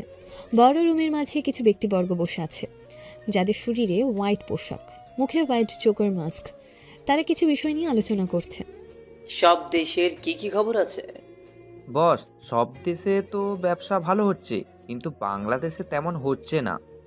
কেন হচ্ছে না সেটা বুঝতে পারছি না, কিন্তু আমার দেশে একটা গ্যাং ছিল, তবে 1 বছর হতে গেল তার নাম শোনা যায় না। তবুও আমাদের কাজে কে যেন বাধা দেয়। বুঝলাম। বস, আমার মনে হয় মাফিয়া লট সেই দেশে আসছে। কোনো ব্যাপার না, আমি কিছুদিন বাদে যাব সেখানে, তারপর সামনাসামনি লড়াই চলবে। সাবধানে বস, সে কিন্তু এমনি এমনি মাফিয়া লর্ড হয়নি। ওরে আমার থেকে ভালো কেউ চেনে না, তার ফেসটা দেখি নাই, না হলে কবেই মেরে ফেলতাম। একটা দেশের মাফিয়া কিছু মিটিং করছিল। এরা মূলত সকল দেশে নিজেদের খারাপ কাজগুলো করে থাকে, কিন্তু মাফিয়া লর্ডের জন্য সেটা খুব কম হচ্ছে। বস যে ছিল সে খুব চালাক, আড়ালে থেকে সব কিছু নিয়ন্ত্রণ করছে। কোনো একদিন দেখা হয়ে যাবে মাফিয়া লর্ড, সেদিন তোর আমি নির্মমভাবে হত্যা করব, তারপর রাজত্ব হবে শুধু আমার, এই জোকার কিংয়ের। মনে মনে এই কথাগুলো বলে মুচকি হাসল। পরের দিন সকালে নিলয় ঘুম থেকে উঠে ভাত রান্না করলো। জ্বর সেরে গেলেও গায়ের ব্যথাগুলো এখনও আছে। খাওয়া দাওয়া করে বেরিয়ে পড়লো ভার্সিটি যাওয়ার জন্য। কাছে তেমন টাকা না থাকার জন্য আগের দিনের মতন হেঁটে ভার্সিটি যেতে লাগলো। প্রায় 1/2 ঘন্টা পর নিলয় ভার্সিটি পৌঁছালো। মাথা নিচু করে ভার্সিটির ভেতরে প্রবেশ করে সামনে এগোতে লাগলো। তখনই তাকে সাগর ডাক দিল। নিলয় মাথা উঁচু করে তাকিয়ে দেখলো সামনে থেকে সাগর আর তার দল দাঁড়িয়ে আছে। সাগর ভাই সামনে দাঁড়িয়ে আছে, আমি না দেখে চলে যাচ্ছিলাম, না জেনে এখন কি বলবে। নিলয় মনে মনে কথাগুলো বলে সাগরের দিকে এগিয়ে গেল। সাগর নিলয়কে দেখে কিছু একটা চিন্তা করলো, তারপর মুখে হাসি ফুটে উঠল তার।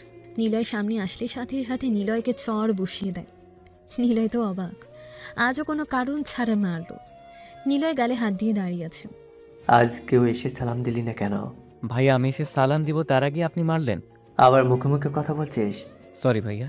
সরিতে কাজ হবে না, তোরে আজ একটা শিক্ষা দিতে হবে। প্লিজ ভাইয়া, আমাকে ছেড়ে দিন, আর ভুল হবে না। কাল থেকে প্রতিদিন ভার্সিটিতে যাওয়ার আগে আর এসে আপনাকে আগে সালাম দিব। গুড, তার আগে আজকে শাস্তিটা তোরে দেই। আজ কি করবি সাগর? কি করবো ভাবছি, তোরা বলতো এই আবারটার কি করা যায়? দোস্ত, এটার মাথায় ডিম ভাঙ। আরে না, এটারে মেয়েদের পোশাক পরিয়ে দেই। দোস্ত, এই পচা পুকুরে ডুব দাও। এদের কথা শুনে নিলয় শুকনো ঢোক গিলল। এইসব করলে তার মান সম্মান কিচ্ছু থাকবে না। নিলয় হাত জোর করে বলল, প্লিজ ভাইয়া আমাকে এইসব শাস্তি দিবেন না, তাহলে আমার সম্মান কিচ্ছু থাকবে না। তোর আর কিসের সম্মান? কি রে সাগর, কি করবি? তোদের কথা শুনে একটা জিনিস ভাবলাম। কি তাড়াতাড়ি বল। প্রথমে তুই আগে ডিম কিনে নিয়ে আয়, আর নেহা তোরা মেয়েদের পোশাক ব্যবস্থা কর, বাকিটা বলছি। নিলয় আজ একটু তাড়াতাড়ি বাড়ি থেকে বেরিয়ে হয়েছিল, যার জন্য ভার্সিটিতে তাড়াতাড়ি এসেছে। আর এসে এই অবস্থা। ডিম কিনে নিয়ে আসলো, আর নেহা পোশাক নিয়ে আসলো। এই নে ডিম, এখন বল কি করবি। তাহলে শোন, প্রথমে এর জামা কাপড় খুলবো, তারপর মেয়েদের জামা ব্রা পরিয়ে দেব, তারপর মাথায় ডিম ভেঙে এই পুকুরে গোসল করাবো। সেই হবে, তাই না? বাহ দোস্ত, সেই বুদ্ধি বের করছিস তো। দেখতে হবে তো বুদ্ধিটা কার। নিলয় এদের কথা শুনে অনেক ভয় পেয়ে গেল। আর কি করবে বুঝতে পারলো না। এদের কিছু বলে কাজ হবে না সেটাও বুঝতে পারলো, তবুও একবার চেষ্টা করে দেখলো। ভাইয়া আমি আপনাদের পায়ে পড়ি, তাও আমার সাথে এমনটি করবেন না। আমি আপনাদের সব কথা শুনবো। নিলয় এগুলো দেখে ভয় পেয়ে গেল আর সাগরের পায়ের কাছে বসে পড়ল। ভার্সিটির ছাত্র ছাত্রী সব কিছুটা দূর থেকে দাঁড়িয়ে সব তামাশা দেখার জন্য ঘিরে ধরল। কিছু সময় অল্প সংখ্যক শিক্ষার্থী থাকলে এখন চারপাশে থেকে ঘিরে ধরল। সাগর চারপাশে শিক্ষার্থীদের দেখে নিলয়ের কলার ধরে দাঁড় করালো, তারপর নিলয়ের কানের কাছে মুখ নিয়ে বলল, শোন, তোকে ছেড়ে দেওয়ার কোনো মানে হয় না। এখন তো শাস্তি দিলে ভার্সিটির সবাই আমাকে ভয় পাবে। তাছাড়া গতকাল রাতে যে ভুলটা করেছিস তার শাস্তি। আর একটা পরীক্ষা বলতে পারিস, মুখ খুললে হয়েছে তোর। কথাগুলো বলে সাগর মুখ সরিয়ে নিল আর নিলয় করুণ চোখে তাকিয়ে রইল। এভাবে দাঁড়িয়ে না থেকে নিজের শার্ট খোল। ভাইয়া ছেড়ে দিন। যা বলছি তাড়াতাড়ি কর, না হলে খবর আছে তোর। প্লিজ ভাইয়া। রিহা নিলয়কে অনেক জোরে চড় মারল। সাগর যা বলছে তাড়াতাড়ি কর, না হলে মার খেয়ে আর ভার্সিটিতে আসতে পারবি না। এবার নিলয় অনেক ভয় পেয়ে গেল, তবুও কিছু করছে না। রিহান এগিয়ে গেল, তারপর জামার কলার ধরল, এক টান দিল, পরপর সব বোতামগুলো খুলে পড়ে গেল। নিলয় অবাক হয়ে গেল, সে ভাবতেও পারেনি যে না খোলার জন্য জামার বোতাম ছিঁড়ে ফেলবে। টান দিয়ে জামা খুলে নিল। নিলয়ের গায়ে এখন শুধু একটা গেঞ্জি। নিলয় মাথা নিচু করে চোখের জল ফেলছে। এদের সাথে এসে পারবে না, আর কি বলবে। নিলয়ের বডি দেখে সবাই অবাক। জিম করা বডি, আবার 6 প্যাক। গতকালের আঘাত কিছুটা দেখা যাচ্ছে। কিরে, তোর 6 প্যাক বডি কেমনে হলো? চাষির ঘরের ছেলে কাজ করতে করতে হয়ে গেছে। নিলয় মাথা উঁচু করে তাকিয়ে দেখলো সবাই তাকে নিয়ে হাসাহাসি করছে আর কানাকানি করছে। আচ্ছা এখন প্যান্ট খোল তাড়াতাড়ি, আর নেহা মেয়েদের পোশাকগুলো দে। নেহা এসে রিহানের হাতে পোশাকগুলো দিল আর পাশে দাঁড়িয়ে রইল। নে তাড়াতাড়ি কর। ভাই এটা না করলেই না। তাড়াতাড়ি কর, তোর নোংরা কম দামি প্যান্ট আমি হাতে নিতে চাচ্ছি না।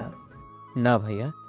এবার রিহান নিলয়ের বেল্টে হাত দিল, সাথে সাথে নিলয় নিজের বেল্টের উপর হাত দিল, শক্ত করে ধরল। আস্তে আস্তে নিলয়ের চোখ লাল হয়ে গেছে। যারা আছে তারা দেখে মনে করছে হয়তো কান্না করছে তাই, কিন্তু আসল বিষয় শুধু নিলয়ে জানে। নিলয় যখন প্রচণ্ড রেগে যায় তখন তার চোখ লাল হয়ে যায়, সব কিছু ধ্বংস করে দিতে ইচ্ছে হয়। নিলয়ের বেল্টে হাত দিয়ে আছে আর নিজের রাগ নিয়ন্ত্রণ করতে চাইছে সে, আর দেখাতে চাচ্ছে সে ভয়ে কান্না করতে চাইছে। নিজের মনে মনে শুধু একটা কথা বলছে, যেন রাগ তার নিয়ন্ত্রণের বাইরে না চলে যায়। রিহান আর কিছু করতে যাবে তখনই থাপ্পড়ের শব্দ শুনল। পাশে তাকিয়ে দেখলো নিহার গালে হাত, আর তার পাশে মায়া দাঁড়িয়ে আছে। মায়া এসে রিহানকেও থাপ্পড় মারল। এত সময় সবাই দাঁড়িয়ে মজা নিতেছিল, এমনকি সাগরও। মায়াকে দেখে সে উঠে দাঁড়ালো আর বাকিরা হাসা বন্ধ করে দিল। তুই আবার আমাদের মাঝে হাত ঢুকালি? তোরা এই ছেলের সাথে এমন করছিস কেন? কেন, তোর বিয়াপ লাগে নাকি? মুখ সামলে কথা বল, আমাকে চিনিস না। সেটা ভালো করে চিনি, কিন্তু তুই আমাকে চিনিস না। চেনার দরকারও নেই, আজ থেকে এই ছেলে আমার বন্ধু, এর সাথে কিছু করলে আমি ছেড়ে কথা বলবো না। নীলয় এত সময় মায়ের দিকে অবাক চোখে তাকিয়ে আছে, কারণ কেউ তাকে সাহায্য করতে আসেনি, কিন্তু মায়া তাকে সাহায্য করতে আসলো। মায়া নীলয়ের চশমা তুলে তার চোখে পরিয়ে দিল, তারপর শার্ট তুলে নিল আর নীলয়ের হাত ধরে সেখান থেকে বেরিয়ে একটা গাছের নিচে চলে আসলো। নীলয় শুধু মায়ার কাজ দেখে যাচ্ছে। গাছের কাছে এসে জামা নীলয়ের হাতে দিল। নিন, জামাটা কোনো রকম পরেন, আমি নতুন জামার ব্যবস্থা করছি। সেটার দরকার হবে না, আমি বাসায় গিয়ে ঠিক করে নিব। আমি সেটা শুনতে চাইনি। মায়া চোখ গরম করা দেখে নিলয় ভয় পেল, তাড়াতাড়ি শার্ট নিয়ে পরে নিল। আর মায়া ফোন করে তার ড্রাইভারকে একটা শার্ট কিনে আনতে বলল। মায়াকে দেখে নিলয়ের যা রাগ ছিল সব পানি হয়ে গেল। নিজের উপর মেয়েটার অধিকার ফলাচ্ছে, এটা নিলয়ের কাছে খুব ভালো লাগছে।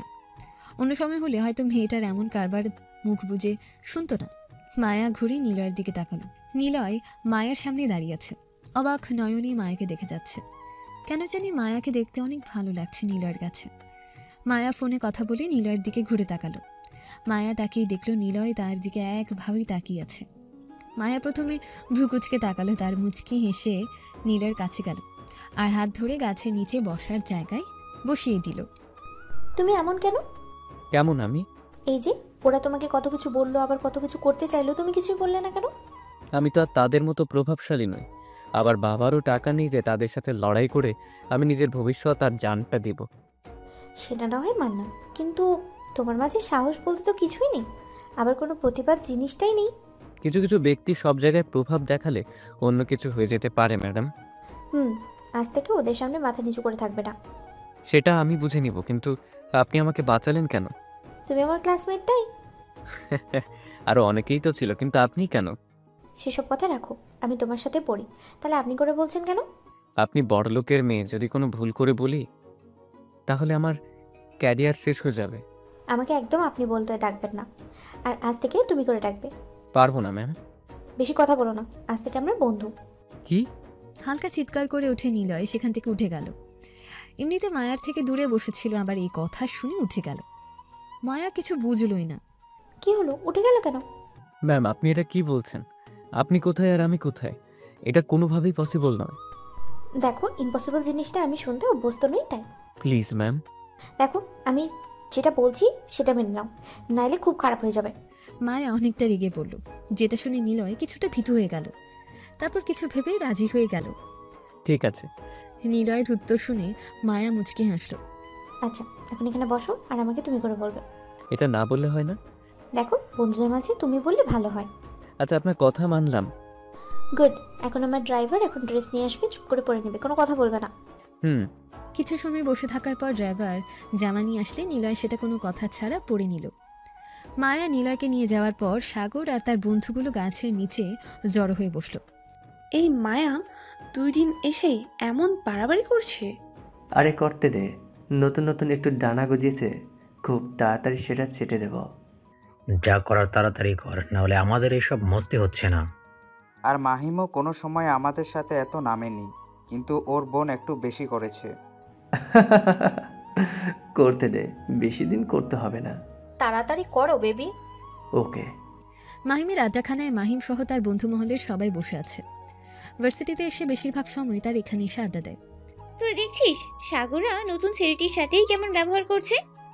দেখতে পাচ্ছি, কিন্তু মায়া একটু বেশি করছে না তো? মাহিম, তোমার বোন ওই ছেলের সাথে। আমার বোন যা করবে ভালোর জন্য করবে, কিন্তু ওই ছেলের সাথে থাকলে মায়ের ক্ষতি হতে পারে। নুপুরের কথা শুনে মাহিম মুচকি হাসলো, আর সেটা দেখে রাজু আর মারুফ হাসলো, যেটা সবার চোখের আড়ালে। আমি মাহিম বেঁচে থাকতে আর আমার বোনের কিছু হবে না। বুঝলাম, কিন্তু তুমি মায়াকে নিজের বোন বলে সবাইকে পরিচয় করে দিচ্ছ না। আমার বোন আমার মতো থাকতে পছন্দ করে, নিজের পরিচয় দিতে চায় না। তোমার পরিচয় তো আর কেউ জানে না। জানে, কিন্তু মায়া আর আমি ভাই বোন এটা কেউ জানে না, স্যাররা বাদে। আচ্ছা, এসব কথা রাখো। আচ্ছা চল, আজ ক্লাস করে আসি। আরে আজকে ক্লাসের কথা বলছে যে কোনোদিন ক্লাসের নামই নেয়নি। ঠাট্টা না করে চল। সবাই মিলে ক্লাসে যাওয়ার জন্য হাঁটতে লাগলো। তখনই একটা ছেলে এসে বৃষ্টির সামনে বসে পড়লো, হাতে গোলাপ ফুল। ভালোবাসা কি জানি না, কিন্তু তোমাকে দেখার পর থেকে আমার মনটা জুড়ে শুধু তুমিই বিরাজ করেছো। আমি শুধু তোমাকেই ভালোবাসি। অ্যাপসেট মি। প্রপোজ করা দেখে সবাই অবাক, কিন্তু মাহিমকে দেখে মনে হচ্ছে আস্তে আস্তে রেগে যাচ্ছে। আরে অ্যাকসেপ্ট করে নি বৃষ্টি, আর কতকাল সিঙ্গেল থাকবি? করে নে, তাহলে আমরা একটা ট্রিট পাবো। আচ্ছা দাঁড়া। বৃষ্টি মাহিমের দিকে তাকিয়ে দেখলো মাহিম রেগে যাচ্ছে, তাই তাকে দেখিয়ে ফুলটা হাতে নিল। তারপর বলল, ভেবে দেখবো আমি, এখন আসতে পারো। ওকে, উত্তর হ্যাঁ চাই। এটা বলে ছেলেটা চলে গেল। তোরা যা, আমার একটা কাজের কথা মনে পড়ে গেছে। এখন আবার কি কাজ? তুই বুঝবি না। এটা বলে মাহি মুচকি হাসলো, যেটা দেখে সব বন্ধু অবাক। কারণ বৃষ্টিকে মাহিম ভালোবাসে এটা সবাই জানে, কিন্তু প্রকাশ করে না। এটা দেখে তো মাহিমের রেগে যাওয়ার কথা, কিন্তু কিছু হলো না। দেখতে দেখতে কয়েকদিন কেটে গেল। নিলয় রোজ ভার্সিটিতে আসে আর মায়া সাথে থাকে। দুজনের মাঝে খুব ভালো সম্পর্ক হয়ে গেছে, আর ইয়া নিলয়ের সাথে ভালো সম্পর্ক হয়েছে। অন্যদিকে সাগর থেমে নেই। নিলয়কে কিছু না বলতে পারলেও মায়াকে হেনস্থা করার জন্য সবসময় তার পিছনে লেগে আছে। আর সেদিনের পর থেকে মাহিম তেমন একটা কথা বলে না বৃষ্টির সাথে, আর সবার সাথে কম কথা বলছে আর কম দেখা করছে। কী কারণে এটা কেউ বুঝতে পারছে না। মাঝে মাঝে রাজু মারুফও হারিয়ে যাচ্ছে। একটা বড় ভিডিও কনফারেন্সের সামনে বসে আছে জুকার কিং, আর ভিডিওতে আছে বিভিন্ন দেশের মাফিয়া। কিছু কথাও হচ্ছে তাদের মাঝে। বস, আপনি কি সত্যি বাংলাদেশে যেতে চান? কারণ সব দেশে আমাদের কাজ ঠিক চললেও বাংলাদেশ থেকে তা হচ্ছে না। কিন্তু বাংলাদেশে তো আমি আছি বস। তুই তো কিচ্ছু করতে পারলি না, আর সব কিছু লস খাওয়াচ্ছিস। আমাকে আর একটা সুযোগ দিন। একদম না, আমি সামনের সপ্তাহে বাংলাদেশ আসছি। আমি আপনাকে চিনব কিভাবে? আমাকে তোর চেনা লাগবে না, আমি সবাইকে খুঁজে নিব। আচ্ছা বস। আর বাকিরা তোমরা নিজেদের কাজ চালিয়ে যাও, আমি সব খোঁজ রাখবো। ঠিক আছে বস। শপিং মলের সামনে অনেকগুলো ব্যাগ নিয়ে দাঁড়িয়ে আছে নিলয় আর মায়া। তার কেনাকাটা করতে এসেছিল, কিন্তু সবকিছু এখন নিলয়ের জন্য কিনছে জানতে পারলো। নিলয় তো নেবে না, তবু জোর করে নিতে হচ্ছে। দেখো মায়া, আজকের মতো আমি এগুলো নিচ্ছি, কিন্তু পরের বার এমন করলে তোমার সাথে আমার বন্ধুত্ব শেষ। ঠিক আছে, সেটা পরে দেখা যাবে। দুজন ঘোরাঘুরি করে বাসায় চলে আসলো। রাত 12টা, দাও দাও করে একটা পুরো গোডাউন জ্বলছে। সবাই নিজেদের মতো করে পালাচ্ছে, আর অন্ধকারে এক লোক গায়ে কোট পরা, একদম ইউনিক। গায়ের বুকে এমকে ট্যাটু। কেই ব্যক্তি চেনার উপায় নেই। এই আগুন দেখে সে হাসছে। আস্তে আস্তে সব শেষ হবে তোর। এক সপ্তাহ কেটে গেছে। নিলয় আর মায়া মাঝে ভালো সম্পর্ক হয়ে গেছে, আর ইয়া সেও নিলয়ের সাথে সম্পর্ক করছে। ভালো সম্পর্ক মানে তাদের মাঝে ভালো বন্ধুত্ব হয়েছে। ভার্সিটি ক্যাম্পাসে বসে আছে নিলয়, মায়া আর ইয়া। ক্লাস শুরু হবার আগে তারা গল্প করছে। আচ্ছা নিলয়, চলো আজ আমরা কোথাও থেকে ঘুরে আসি। ক্লাস বাদ দিয়ে ঘুরতে হবে না। আরে যা ঘোরায়, এমনিতেই তো তুই বেশি ঘুরিস না ঢাকা শহর। তাই বলে ক্লাস বাদ দিয়ে? আরে চলো তো, কিচ্ছু হবে না। ঠিক আছে চল। তারপর বসার জায়গা থেকে উঠে দাঁড়ালো দুজন। হেঁটে গেলেও ইয়া সেখানে বসে রইল। কিরে ইয়া, তুই যাবি না? আরে না, তোরা যা। আমাকে বাসা থেকে ফোন দিয়েছিল একটু আগে, তাই বাসায় যাব। তাহলে ঘুরতে যাওয়ার কথা বললি কেন? আরে ভাবলাম আমি বাসায় যাব, তাহলে তোরা ক্লাস করবি কেন? শয়তানি। চলো আমরা দুজনেই যাই। থাক, আজ যাওয়া লাগবে না। আরে যা তো, না হলে তোদের সাথে কথাই বলবো না। আচ্ছা ঠিক আছে, যাচ্ছি। নিলয় আর মায়া হেঁটে সেখান থেকে চলে আসলো। মায়া কল করে দিয়ে গাড়ি নিয়ে আসতে বলল। কিছু সময় পর নিলয়ের সামনে একটা দামি গাড়ি এসে হাজির হলো। গাড়িতে উঠো। গাড়িতে কেন? কারণ আমরা গাড়িতে ঘুরবো। গাড়িতে ঘুরতে পারবো না, আমি রিক্সায় যাব। এখন অনেক রোদ, গাড়িতে উঠো, বেশি কথা বলো না। ঠিক আছে। নিলয় গিয়ে পেছনের দরজা খোলার চেষ্টা করতে লাগলো, কিন্তু কোনোভাবেই সফল হলো না। এটা দেখে আশেপাশে কিছু স্টুডেন্ট ছিল, তারা হাসতে লাগলো। মায়া সবার দিকে তাকিয়ে নিলয়ের কাছে এলো। এর আগে তুমি কখনো গাড়িতে ওঠোনি? না রে, আমি কি তোদের মতো শহরে থাকতাম নাকি? তাছাড়া গ্রামে এসব গাড়িতে চড়া ভাগ্যের ব্যাপার। বুঝছি, সমস্যা নেই, আমি শিখিয়ে দিচ্ছি। আচ্ছা। মায়া নিলয়কে দেখিয়ে দিল কিভাবে গাড়ির দরজা খুলতে হয় আর লাগাতে হয়। তারপর নিলয়কে সেটা করতে বলল। নিলয় মায়ের কথা মতো সামনের দরজা খুলল। এই তো শিখিয়ে ফেলেছি, তাড়াতাড়ি। তুই শিখালি তাই? এখন সামনে উঠে পড়ো তাহলে। আমি সামনে বসলে তুই পেছনে বসবি একলা। তোরে যেটা বললাম সেটা কর। আচ্ছা। নিলয় সামনে উঠে পড়ল। মায়া ড্রাইভার থেকে চাবি নিয়ে ড্রাইভিং সিটে বসলো। কি হলো, তুই বসলি কেন? তুই গাড়ি চালাতে পারিস? পারবো না কেন, কবে শিখেছি। ও আচ্ছা। তাহলে কোথায় ঘুরতে যাবি? চল দেখি। মারুফ, রাজু, নুপুর, বৃষ্টি আর রাইসা বসে আছে। তাদের কথা মাহিমকে নিয়ে হচ্ছে। আচ্ছা মাহিম সেই দিনের পর থেকেই কেমন জানি বদলেই গেল না? আমাদের সাথে আর বেশি সময় দিচ্ছে না, আবার দেখাও করছে না। নুপুরের কথা শুনে মারুফ, রাজু দুজনের দিকে তাকালো। হয়তো সেই দিনের ওই ছেলে প্রপোজ দেখে তার রাগ হয়েছে। আরে ওই সব কিছু না, হয়তো ব্যবসা কাজে বিজি আছে। তাই বলে আমাদের সাথে এমন তো করেনি কখনো। তুই তো চেয়েছিলি ওর মুখে ভালোবাসা শুনতে, এখন বোঝ। দূর, বুদ্ধিটা তোর গার্লফ্রেন্ড নুপুরের ছিল। এমন সময় সেখানে মাহিম উপস্থিত হলো। কি রে, কিসের বুদ্ধির কথা বলছিস? আরে সব হয়েছে, তাহলে আমাদের সাথে দেখা করার? গাদা, তোদের সাথে তো রোজ দেখা করি। কিন্তু একটু থেকে তো চলে যাও। দরকার থাকে তাই, কিন্তু তুই একলা বসে আছিস কেন? তোর বিএফ কই? ওর বফ আজ আসেইনি। ও আচ্ছা। তো ভাইয়া, দিনকাল কেমন যাচ্ছে আপনার? একদম বিন্দাস, কোনো প্যারা নেই। এইসব কথা রাখো। এই খবর রাখছিস? ওই ছেলের সাথে তোর বোন একটু বেশি ঘুরছে। সবে শুনছি, দেখি কি করা যায়। আচ্ছা তোরা থাক, আমি আসছি। কেবল আসলি আর চলে যাবি? একটু কাজ আছে, আর সময় করে কিন্তু ট্রিট দিতে বলিস না বৃষ্টি। এটা বলে মাহিম সেখান থেকে চলে গেল আবার। আর বৃষ্টি রেগে আগুন। বালে ট্রিট দিব তোরে, শালা ভাঙবে তাও মুস্টাবে না। দেখতে হবে তো বন্ধুটা কার। অনেক ঘোরাঘুরি করার পর নিলয় আর মায়া কিছু শপিং করলো। সব শপিং নিলয়ের জন্য, কিন্তু সেটা নিলয় জানে না। এনো, এগুলো তোর? আমার মানে এগুলো তোর ভাইয়ের বলে। আরে না গাধা, এগুলো তোর।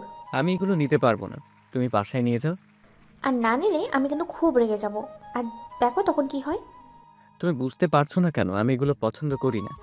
সেটা আমি জানি না, কিন্তু তুমি কি করবে সেটা তুমি ভালো করেই জানো। তুমি এগুলো নিয়ে যাও। ধরো বলছি। এর পরের বার থেকে তোমার সাথে আর ঘুরতে বের হব না। সেটা দেখা যাবে, এখন গাড়িতে ওঠো, তোমাকে নামিয়ে দিই। আমি একলাই চলে যাচ্ছি, তুমি এখন বাসায় যাও তো, অনেক রাত হচ্ছে। ওকে, দেখে শুনে যেও। আর কালিগুলোর মাঝে থেকে একটা পড়ে আসবে, নাহলে কিন্তু খবর আছে। মায়া গাড়ি নিয়ে চলে গেল, আর নিলয় কিছুটা হেঁটে একটা রিকশায় চড়ে বস্তির সামনে চলে আসলো। সিক্রেট রুমে বসে আছে একটা ছেলে, যার মুখ দেখা যাচ্ছে না। কম্পিউটারের সামনে বসে কারোর সাথে কথা বলছে। ওপারের ব্যক্তির মুখ দেখা গেলেও এই পাশের ব্যক্তির মুখ দেখা যাচ্ছে না। বস, আজ রাতে জোকার কিং বাংলাদেশে যাচ্ছে। তুমি শিওর তো? জি বস, একদম। ওকে, তুমি সাবধানে থেকো, আর জোকার কিংকে আসতে দাও, তাইলে আমি দেখে নিব। ওকে বস। ল্যাপটপ বন্ধ করে ব্যক্তিটা হাহা করে হেসে দিল। তারপর সেই রুম থেকে বেরিয়ে গেল ঢাকায় ফাঁকা একটা স্থানে। পাশাপাশি কয়েকটা কলকারখানা আর গোডাউন, যেখানে বিভিন্ন ওষুধ বানানো হয়, কিন্তু লোকচক্ষুর আড়ালে ইয়াবা, ড্রাগস এসব কারবার চলে, কিন্তু কেউ জানে না। নিয়মত সেখানে কাজ করছিল। জায়গাটা মালিক মূলত দুবাইয়ের বাদশাহ জোকার কিংয়ের। হঠাৎ চারপাশ থেকে কিছু একটা ছুটে এসে পড়তে লাগলো।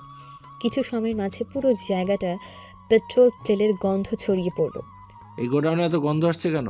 বস, আমার মনে হয় একটু আগে যেগুলো ছুটে এসে পড়েছে তার মাঝে কিছু ছিল। বস, এই দেখুন বেলুনের টুকরা। এই সবার জিনিসপত্র নিয়ে পালা, কেউ এখানে আছে? আর পেট্রোল মারছে। বস, সব সামলিয়ে নেওয়া কঠিন হবে। তাও কর, না হলে বস অনেক রেগে যাবে। ঠিক আছে। ভয় ভয় সবাই ওভাবে কাজ করতে লাগলো। অন্যদিকে বাইকের উপরে বসে আছে ডার্ক নেভি ব্লু কালারের হুডি পরিহিত এক লোক, যার মুখে মাস্ক, কিন্তু সেটা আলাদা। চোখ দিয়ে কপাল দেখা যাচ্ছে, আর মুখ দিয়ে কথা বললেও দেখা যাচ্ছে। মূলত সব দিক দিয়ে পারফেক্ট। পোশাক আর মাস্ক সুন্দর করে এমকে লেখা। লোকটা একটা সিগারেট বের করে মুখে নিল, তারপর লাইটার দিয়ে সিগারেট ধরিয়ে একটা টান দিল। বাম হাতে সিগারেট ধরে ডান হাত দিয়ে লাইটার ছুঁড়ে মারল গোডাউনের। সাথে সাথে দাদাও করে আগুন ধরে গেল। সবাই চিৎকার চেঁচামেচি করতে করতে পালাতে লাগলো, কিন্তু তাদের রক্ষা হচ্ছে না। গায়ে তেল লেগে থাকার কারণে সবারই শরীরে আগুন লেগে গেল। দূর থেকে লোকটা এই চিৎকার শুনে খুশি হলো। কেবল শুরু জোকার কিং। দেশে এসে এই খবর শুনে তুই পাগল হয়ে যাবি, পাগলের মতো আমাকে খুঁজবি, মজা আয়েগা। লোকটা এটা বলে সেখান থেকে চলে গেল। পুড়তে লাগলো সে সমস্ত জায়গাটা। মায়া বাসায় যাওয়ার সময় কিছু ব্যক্তি তাকে তুলে নিয়েছে, কিন্তু সেখানে উপস্থিত হয় কালো কোট, মুখে ফিনিক্স মাস্ক, আর সবাইকে মেরে মায়াকে বাঁচিয়ে নিয়েছে। কে ছিল নতুন ছেলেটা? আগের জন নাকি নতুন কেউ? শপিং শেষ করে মায়া রাত করে বাসে ফিরছিল। চারপাশে শুনশান দেখে চারপাশ থেকে কয়েকটা গাড়ি এসে আটকে দিল। মায়া গাড়ির সামনে এভাবে গাড়ি চলে আসায় সাথে সাথে গাড়ি ব্রেক করলো মায়া। গাড়ি থেকে মুখোশধারী কয়েকজন লোক নেমে আসলো আর মায়াকে গাড়ি থেকে নামালো। কে তোমরা, আর আমাকে তুলে কোথায় নিয়ে যাচ্ছ? আমাকে কিন্তু চেনো না, আমি কে? মায়ের কথা শুনে একজন বলল, তুই যেই হোস না কেন সেটা দেখার বিষয় না, আর এই ওরে অজ্ঞান করে দে। মায়া আর কিচ্ছু বলতে পারল না, তার আগেই অজ্ঞান করে দিল। তারপর গাড়িতে করে তুলে নিয়ে চলে গেল। রাত করে মাহিম নিজের বাসায় ফিরল। বাসায় এসে দেখলো তার মা বাবা মাথায় হাত দিয়ে বসে আছে সোফায়। কি হয়েছে মা, এভাবে বসে আছো কেন? মাহিম বাবা। কি হয়েছে মা, কান্না করছো কেন? মাহিম দ্রুত নিজের মায়ের কাছে গিয়ে জিজ্ঞেস করলো, তোর বোন কি হয়েছে মায়ের? মায়া এখনো বাসায় ফেরেনি। কি, ওকে ফোন করেছিলে? হ্যাঁ, ফোন করছি। ওর বান্ধবীকেও জিজ্ঞেস করেছি, তাদের সাথে যায়নি। আর ড্রাইভার বলল মায়া নাকি কোন এক ছেলের সাথে বের হয়েছে ভার্সিটি থেকে। মায়া বাসায় ফিরেনি আর তুমি আমাকে এখন বলছো? তোকে অনেক ফোন করেছি কিন্তু নাম্বার বন্ধ। ও ঠিক আছে, চিন্তা করো না, আমি সব জায়গায় খুঁজে দেখছি। কথাগুলো বলে মাহিম বাসার বাইরে চলে গেল আর গাড়িতে করে বাইরে চলে আসলো। ছেলেটি যদি নিলয় হয়ে থাকে তাহলে তো সে সাথে থাকলে মায়ের কিছু হবার কথা নয়। যাই হোক, খুঁজে দেখতে হবে। মাহিম নিজের ফোন বের করে কাউকে ইনফর্ম করলো মায়াকে খুঁজার জন্য। নিজেও খুঁজার জন্য বাইরে ঘুরতে লাগলো। অন্ধকার একটা রুমের মেঝেতে অজ্ঞান অবস্থায় পড়ে আছে মায়া। অনেক সময় আগেই তাকে ওই লোকগুলো তাকে রুমে রাখা হয়েছে। কিছু সময় পর মায়ার জ্ঞান ফিরল। আস্তে আস্তে শোয়া থেকে উঠে বসলো। অজ্ঞান করা ওষুধের পরিমাণ হয়তো বেশি ছিল, তাই মাথা ঝিমঝিম করছে। তবু উঠে দাঁড়িয়ে অন্ধকার হাতড়াতে লাগলো। কোনো দরজা পায় নাকি, তাই খুঁজতে খুঁজতে হাতে দরজা বাঁধলো। মায়া ভালোভাবে দেখে তারপর বাড়ি মারতে লাগলো, কেউ আছেন? হেল্প! কেউ কি আছেন? আমাকে বাঁচান! কিন্তু কেউ মায়ার কথায় রেসপন্স করলো না। বাইরে যারা দাঁড়িয়েছিল তারা শুনেও না শোনার ভান করলো, কারণ তাদের অর্ডার আছে। মায়া অনেক ধাক্কাধাক্কি করলো কিন্তু কোনো লাভ হলো না। কান্না করতে করতে মায়া দরজার পাশে বসে পড়ল। রুমের বাইরে সাগর, জিম আর রিহান আসলো। দেখে মনে হচ্ছে ড্রিঙ্কস করেছে, হাতে মদের বোতল। কিরে, জ্ঞান ফিরছে তার? জি বস, একটু আগে অনেক ডাকাডাকি করলো। ঠিক আছে, দরজা খুলে দে আর লাইট জ্বালা, আমরা ভিতরে যাব। দরজার পাশে থাকা লোকটা রুমের দরজা খুলে দিল, তারপর লাইট জ্বালিয়ে দিল।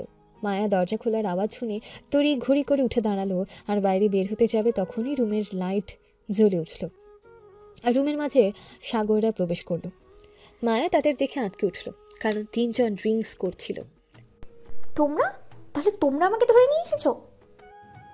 হ্যাঁ, আমরা। কেন ধরে নিয়েছো? কি চাও? তোকে চাই, তোর দেহটা চাই। কি? তোদের এত বড় সাহস? শালির তেজ এখনো কমেনি। তুই একলা আর আমরা তিনজন। তোর তেজ আজ একবারে কমিয়ে দেব। দেখ, একদম কাছে আসার চেষ্টা করবি না। যদি আসিস তাহলে কিন্তু খুব খারাপ হয়ে যাবে। তুই কিচ্ছু করতে পারবি না। আমার ভাই যদি জানতে পারে না, তাহলে তোদের জ্যান্ত পুঁতে ফেলবে। মায়ের কথা শুনে তিনজন খুব জোরে জোরে হাসতে লাগলো। হাসছিস কেন তোরা? তোর কথা শুনে। মানে?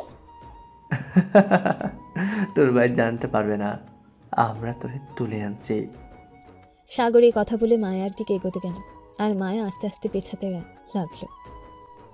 দেখ, একদম এগোবি না, তাহলে তোদের কিন্তু আমি ছেড়ে কথা বলবো না। তো বল না। এটা বলে হাত দিয়ে টান মারলো ওড়না। সাথে সাথে মায়ার ওড়না সাগরের হাতে চলে আসলো। এবার মায়া নিজের বুকের উপর হাত দিয়ে ঢেকে ঝরে ঝরে কান্না করে দিল আর আল্লাহকে স্মরণ করতে লাগলো। প্লিজ আমাকে ছেড়ে দে। তোকে ছাড়ার কোনো মানে হয় না, খুব দিমাগ তোর, আজ সব শেষ করব। সাগর যে মায়াকে দেয়ালের সাথে চিপে ধরে জড়িয়ে ধরতে যাবে, তখনই বাইরে থেকে গোলাগুলির আওয়াজ শোনা গেল। নেশা করে থাকলেও তিনজন বুঝতে পারলো বাইরে কিছু হচ্ছে। জিম, দেখ তো বাইরে কি হচ্ছে।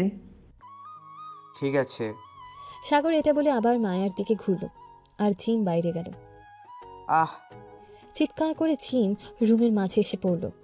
বুক থেকে রক্ত ঝরছে তার। জিমের চিৎকার শুনে সাগর আর রিহান তার দিকে তাকিয়ে অবাক।